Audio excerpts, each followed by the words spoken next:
Salut toi, je m'appelle Anna et il y a une chose que tu dois savoir à mon sujet. Je traverse actuellement la période la plus difficile de mon adolescence, ce qu'on appelle généralement l'amour à sens unique. En quoi est-ce différent des autres? Eh bien moi, je suis amoureuse de mon cousin. Voici Jeff, mon coup de cœur. Ma mère a épousé mon beau-père il y a quelques années et Jeff est son neveu. Alors maintenant, c'est aussi mon cousin, ou comme je préfère le dire, mon beau cousin. Donc tu vois, il n'y a pas de lien de sang ici.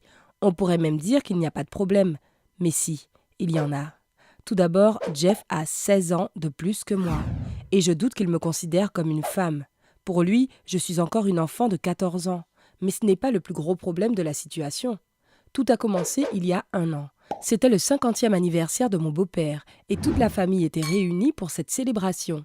C'était aussi l'occasion de rencontrer tous les membres des deux côtés de la famille, parce que mes parents ne se sont jamais vraiment mariés. Il y avait donc tout un tas de nouvelles personnes que je n'avais jamais vraiment rencontrées auparavant. Jeff en faisait partie. Il a attiré mon attention dès la première seconde. Pour moi, étant une personne très affectueuse, ce fut vraiment un coup de foudre au premier regard. Je n'arrivais pas à croire qu'il était beaucoup plus âgé que moi, parce qu'il avait l'air très jeune. Néanmoins, nous avons un peu bavardé, et après cette fête, je ne pouvais plus m'empêcher de penser à lui. Bien entendu, je l'ai ajouté en ami sur tous les réseaux sociaux possibles, mais nous n'avons pas beaucoup discuté, probablement à cause de la différence d'âge. Mais j'ai aimé et commenté chaque photo de sa page, et lui aussi, et mon amour pour lui devenait de plus en plus grand de jour en jour. J'avais même commencé un journal intime pour me libérer de mes pensées à son sujet. J'avais l'impression que je ne devais parler de mon amour à personne, comme si j'étais au bord de la folie ou quelque chose comme ça. Une partie de moi pensait que j'étais complètement folle de ressentir une telle chose à l'égard de mon cousin. Mais une autre partie m'encourageait, avec le fait que nous n'étions pas directement liés, et ce préfixe beau me rassurait. Et puis ma mère m'a annoncé une excellente nouvelle. Jeff allait faire des affaires dans notre ville, et mes parents lui ont gentiment proposé de rester chez nous. Tout le monde était content. Mon beau-père allait passer du temps avec son seul neveu, et Jeff allait économiser de l'argent sur le logement et la nourriture. Mais j'étais sans aucun doute la plus contente de tous dans cette situation. Tu ne peux pas imaginer à quel point j'étais ravie à l'idée de dormir sous le même toit que lui, ou de partager le même repas assis l'un à côté de l'autre. J'avais même reçu de l'argent de mes parents pour m'acheter 2 ou 3 nouvelles tenues.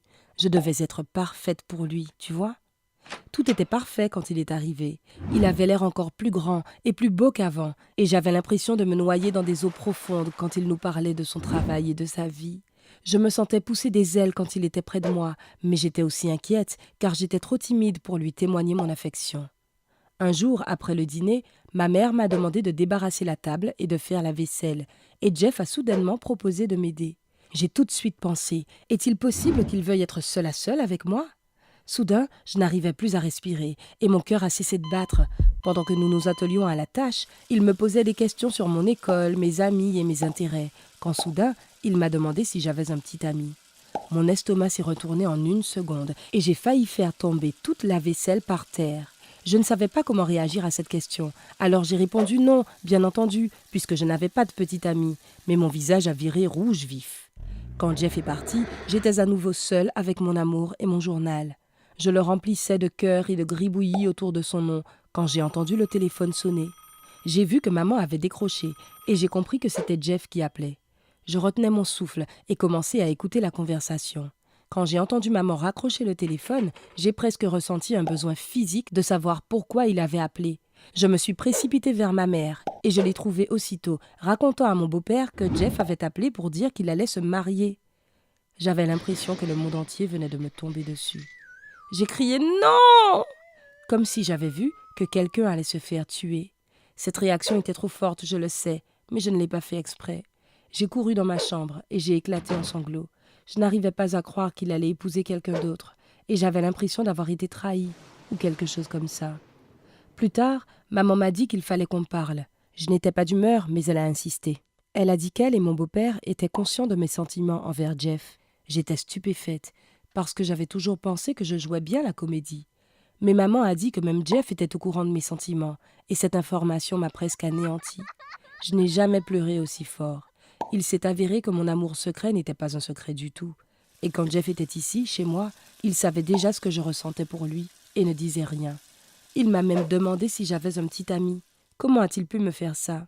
Et maintenant, il va se marier, sachant toujours que je suis totalement folle de lui. C'est horrible, dévastateur et humiliant en même temps.